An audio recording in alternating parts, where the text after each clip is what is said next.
an empire of the mind. Yes. Yes. Yeah. And now want to transfer that empire of the mind into an empire of people.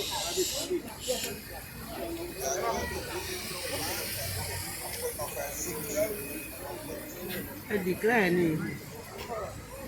For all our people. So I congratulate you for holding today's rally, and because it contributes considerably to what we are trying to achieve. I greet you all, and I greet your families and the little children. Give my love to all of them. Yes, sir. Here in the homeland, we are ready. The Fulani are now discovering that when the Yoruba people are awake and alive, there is very little that they can do. The recent attack on our people in Uganda and the killing of many of our people there has woken up the whole Yoruba nation in a way that we have never seen before. So everywhere now in Yoruba land, whenever the Fulani come, there are people waiting to receive them and send them back.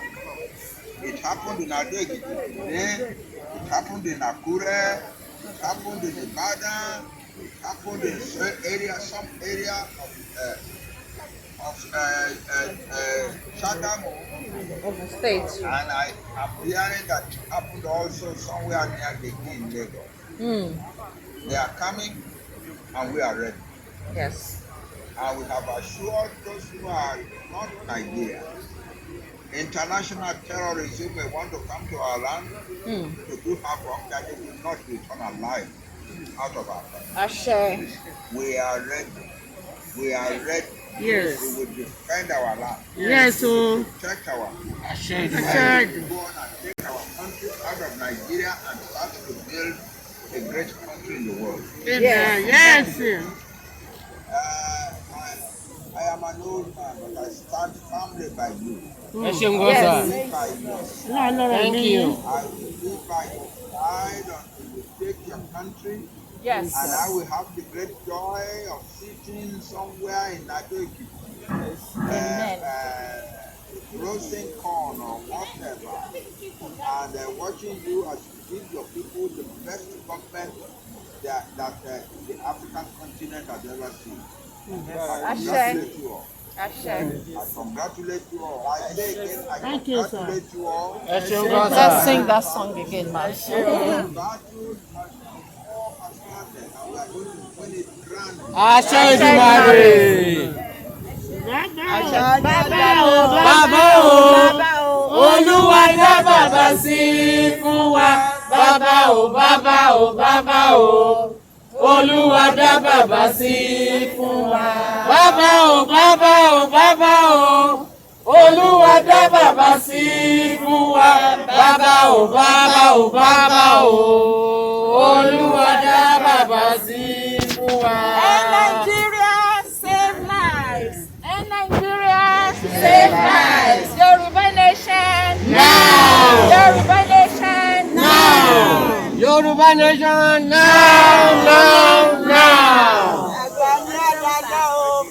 Ẹ ṣe púpọ̀ sá, a máa rí yín bá o, àgbà yín adalẹ́ o. àníkọ́lẹ̀ lẹ́yìn yín o. Ẹ bá padà délé, ẹ bá mi bí àwọn ọmọ kéékèèké wọ̀nyẹn lẹ́kọ̀ọ́. Ẹ ṣiṣẹ́ sà, ẹ ṣe sà. Ẹ ṣe sà o. Thank you. Àdúgbò wọn bá wà. Àwọn ọmọ onílù ló mú gbó.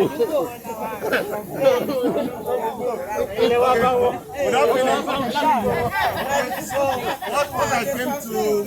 I came to is an appeal. What I came to appeal to us is that the more the merrier.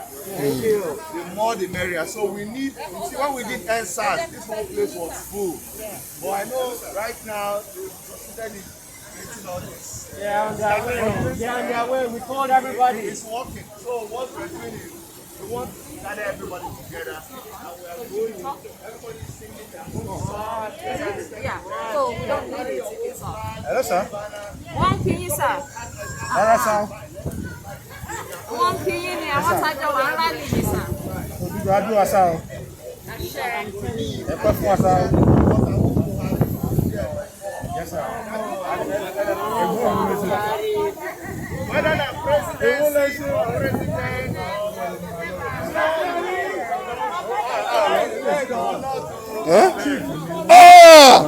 Àbúrò mi mi ò tiẹ̀ rí ẹ. Mask jẹ́ dára wọn fún.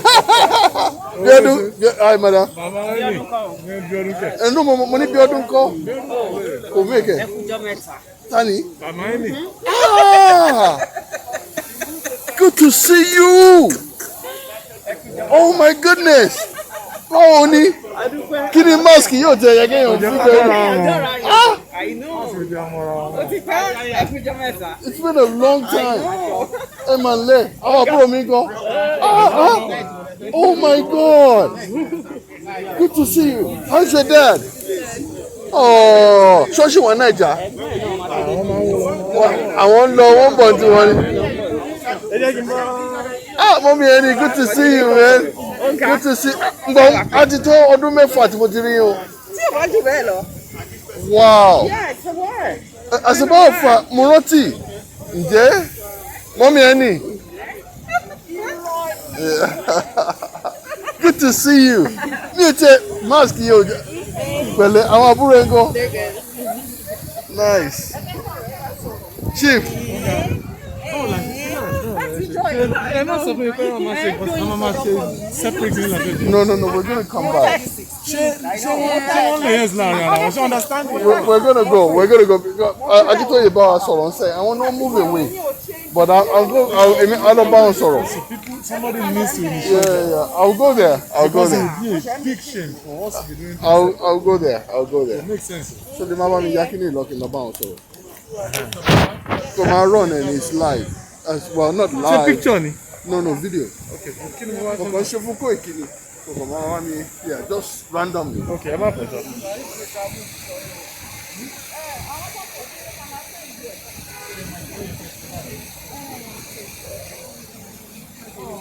Wọ́n ti gbéṣẹ́ lé mi lọ́wọ́.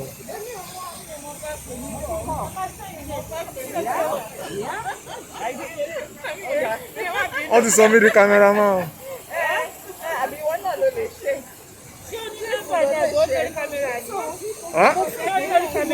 Fídíò ni o. Ẹni ò mọ nǹkan tó fẹ́ ṣe sí i.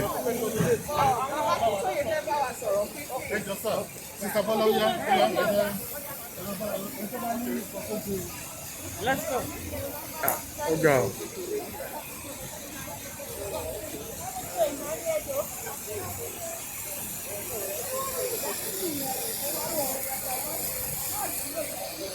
Ó lè nípa fídíò yìí náà. Video. Ẹ̀gbọ́n yìí ká ló gbé fídíò. No. Oh, she was scanty. I would say, oh, was scanty. Don't do it now. Wọ́n ti ṣe nǹkan lọ. Oh, Wọ́n ti ṣe 8 minutes tẹ́lẹ̀. 8 minutes. Màá bá wọn stop 10 minutes. We want our nation for so many reasons. We have a plan. Can I have it? For so many reasons.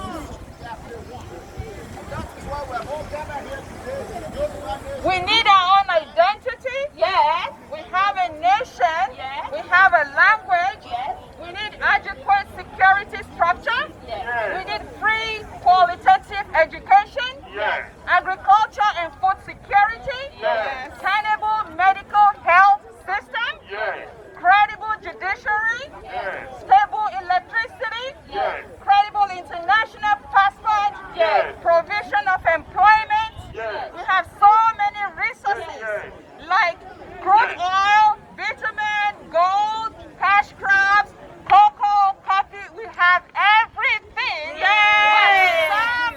Some set of people thought they could just take our land and kill our people, and they're doing so many atrocities that we are saying no more. Yoruba nation now. Fún gbogbo àwọn tí ò gbọ́ èdè tí mo sọ tán ní wákàtí mo ń pe gbogbo yín Canada láwọ̀ ayé tá a ti ń sọ̀rọ̀. Gbogbo ẹ̀yin tẹ́ ẹ jókòó sẹ́gbẹ́ kan, gbogbo ẹ̀yin tẹ́ ẹ rò wípé kò tí ì kàn yín, ẹ jẹ́ ká dìde, ẹ jẹ́ ká pariwo, ẹ jẹ́ ká gba ilẹ̀ wa. Gbogbo àwọn tí wọ́n pa ó tó gẹ́, gbogbo àwọn tí ẹ̀jẹ̀ wọn ti ṣàn lórí Yorùbá nation. gbogbo àwọn tó ń dúró lẹ́gbẹ̀ẹ́ gbogbo àwọn ọ̀dàlẹ̀ kan balẹ̀ lọ nípasẹ̀ aláṣẹ nípa Òdùmarè kan balẹ̀ lọ gbogbo àwọn tí wọ́n ń gbèrò kà láti pa gbogbo ìran wa run Ọlọ́run gbà wá lọ́wọ́ wọn Ọlọ́run fún wa nílẹ̀ wa ìyà yìí ti pọ̀ jù ó tó gẹ́ Yorùbá nation Yorùbá nation Yorùbá nation.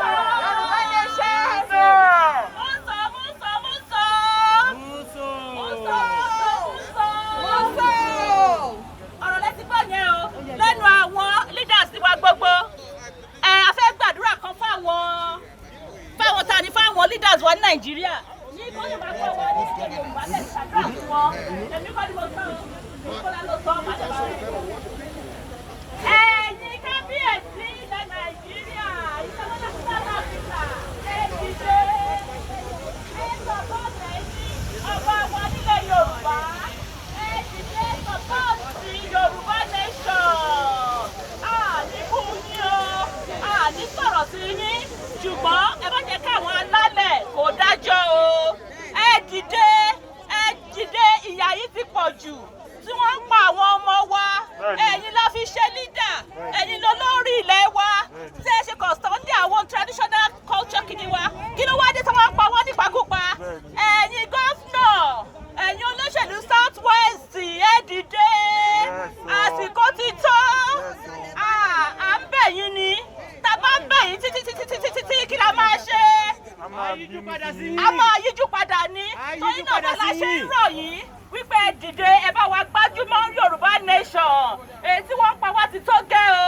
ó tó gẹ́ ó tó gẹ́ ó ti tó gẹ́ ìpànìyàn ní Nàìjíríà ó tó gẹ́ ní Nàìjíríà ó tó gẹ́ ó ti tó gẹ́ ò lásán gbogbo ìfẹ́ ń pa àwọn ìyá wa bẹ́ẹ̀ pa àwọn bàbá wa bẹ́ẹ̀ pa àwọn ọmọ wa ó ti tó gẹ́ enough of this ààrẹ wọn Nàìjíríà mọ́ wọn Yorùbá nation òun là ń béèrè òun là fẹ́ ẹ̀kọ́ Nàìjíríà Yorùbá nation wa ẹ jẹ́ ká máa lọ lálàáfíà ẹ jẹ́ ká máa lọ lálàáfíà nísìnyí àwọn ọmọ tó pé ó ti tó gẹ́ o àwọn bá yín fi àdúrà kan mọ́ gbogbo àwọn tó ń pa ọmọ Yorùbá lẹ́kùn wọn ò ní ṣoríire.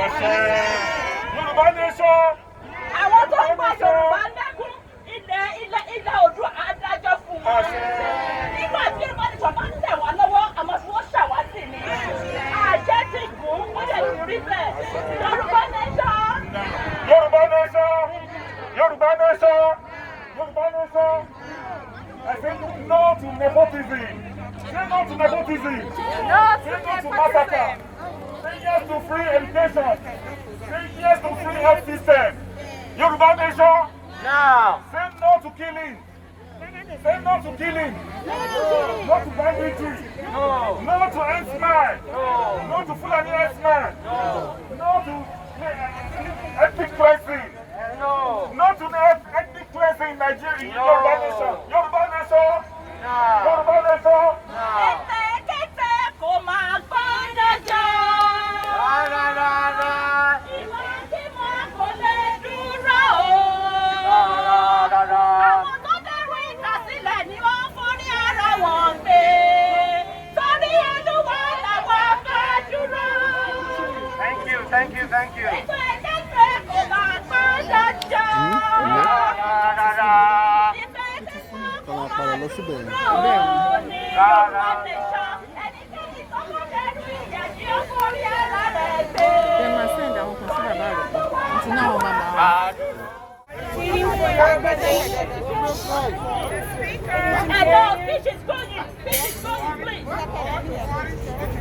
It is imperative that you are formally informed of the governmental infractions that have fully flagged out of control in Nigeria.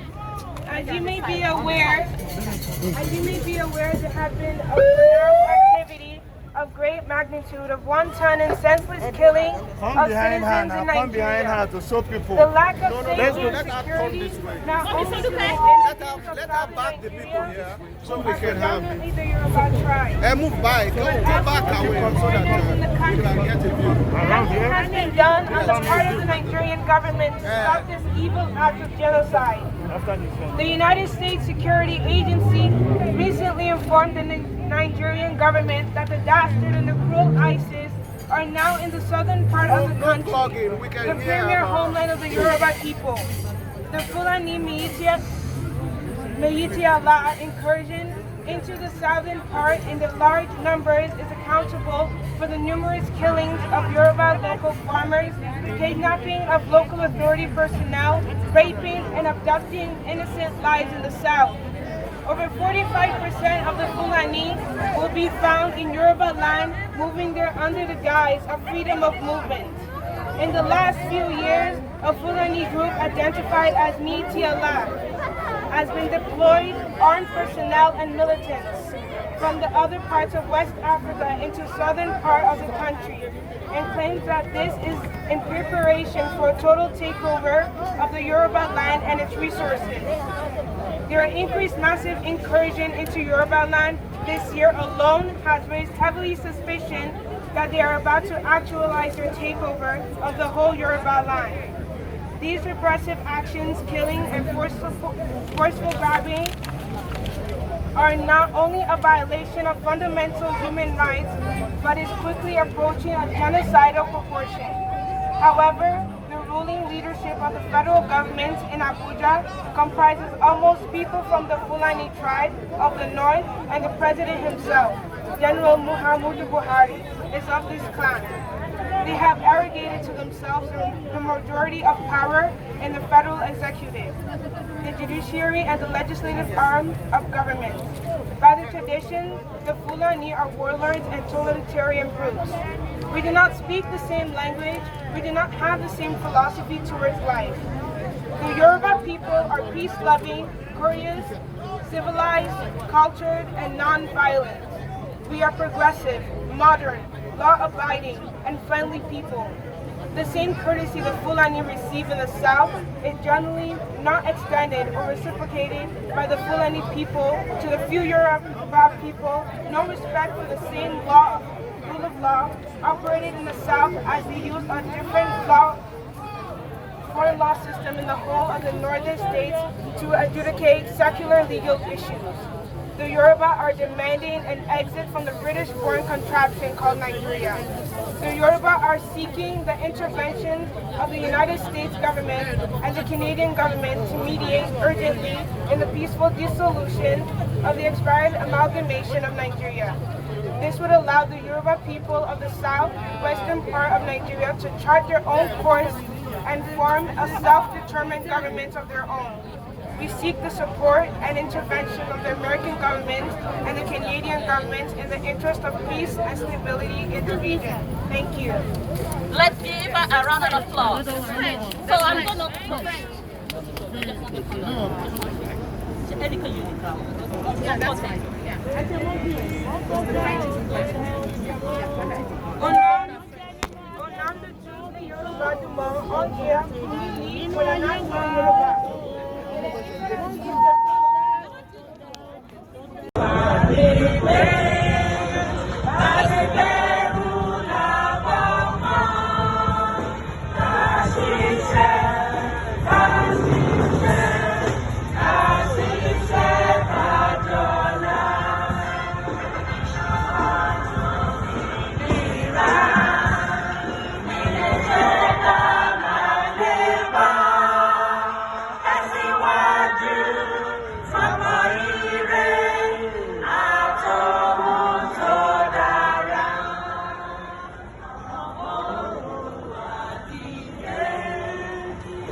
God bless you.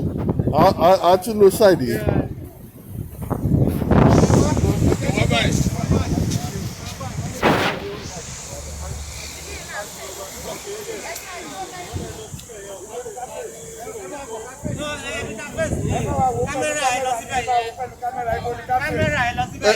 wà ókè bẹ́ẹ̀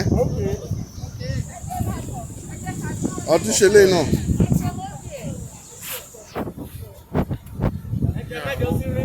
mo fẹ́ tà báyà lè tiẹ̀ tí change sí fídíò mo ṣì ń ṣe báyìí.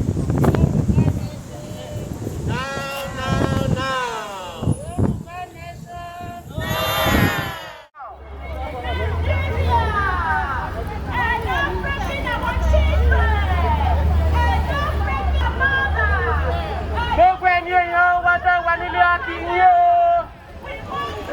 Ọba wa ẹ̀fọn wa bàbá wa gbòógì akínyìn o. Ibà Gani Adams akínyìn o. Bàbá wa gbogbo ẹni bàbá wa ìyá wa akínyìn. Bàbá wa ọjà ìgbòho ọjà akínyìn. Ẹ kú iṣẹ́ takuntakun ń ṣe. Oòduà gbẹ̀yìn. Àwọn alálẹ̀ aràn yín lọ́wọ́. Gbogbo ẹ̀yin tá ti dìde. Gbogbo ẹ̀yin tá ti sọ pé ẹ̀dí àti ìkẹyìn àti ìkẹyìn. Ẹ dákun ẹ dìde. Yorùbá nation. Yorùbá nation. Yorùbá nation. Ọmọ Odùduwà ni wá. Ọmọ Odùduwà.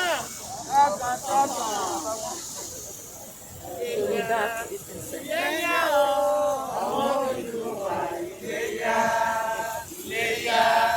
Iléyá o, ọmọ Odùduwà, Iléyá. Àwa tí mọ bí à ń rè, àwa tí ń padà sílé. A ti jáwọ́ nínú ẹ̀kọ́ tí ó yọ, àwa ti bomi lákàná. Iléyá. Iléyá o, ọmọ Odùduwà, Iléyá. Iléyá. Iléyá o, ọmọ Odùduwà, Iléyá. Àwa tí mọ bí à ń rè, àwa tí ń padà sílé. A ti jáwọ́ nínú ẹ̀kọ́ tí ó yọ, àwa ti bomi lákàná. Iléyá. Iléyá o, ọmọ Odùduwà, Iléyá. Iléyá. Iléyá o, ọmọ Odùduwà, Iléyá. Àwa tí mọ bí à ń rè, àwa tí ń padà sílé. A ti jáwọ́ nínú ẹ̀kọ́ tí ó yọ, àwa ti bomi lákàná. Iléyá. Iléyá o, ọmọ Odùduwà, Iléyá. Yorùbá nation. Yorùbá nation. Odùduwà nation.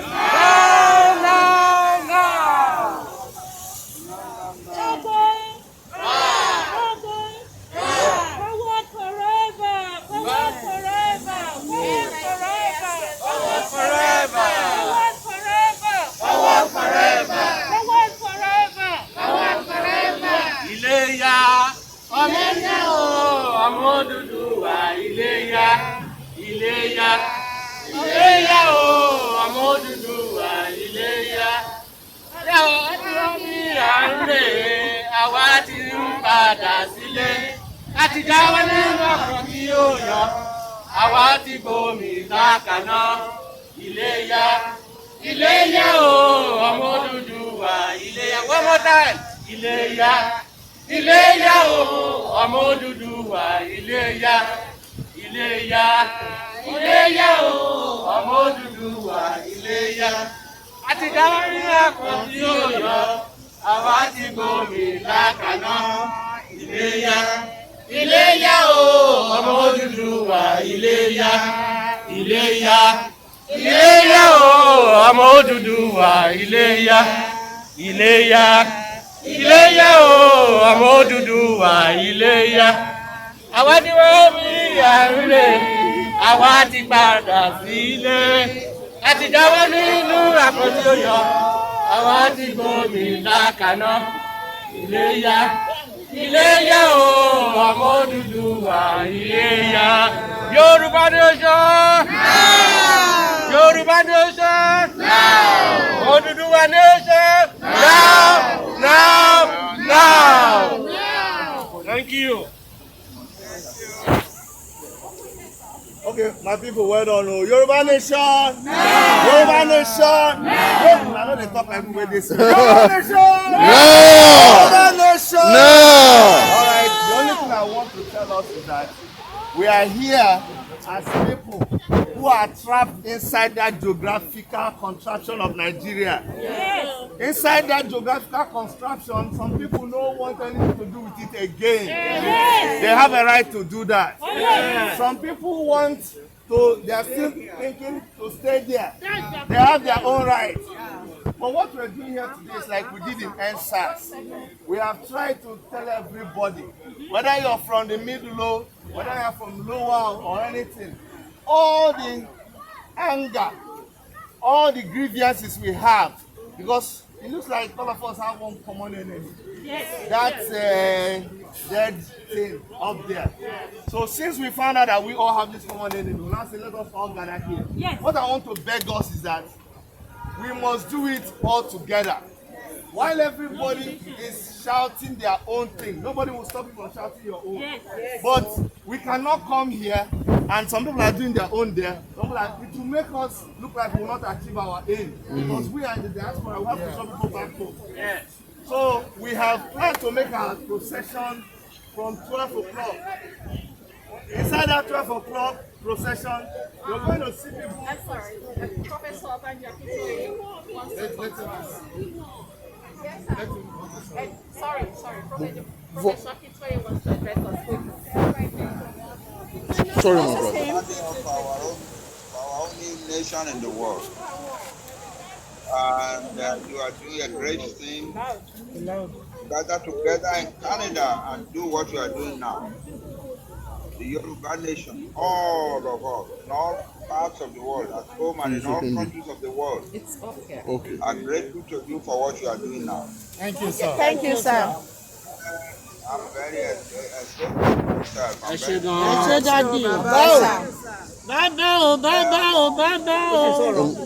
Okay, after. Okay. Bàbá o, bàbá o, bàbá o. Olúwa dá bàbá sí fún wa. Bàbá o, bàbá o, bàbá o. Olúwa dá bàbá sí fún wa. Bàbá o, bàbá o, bàbá o.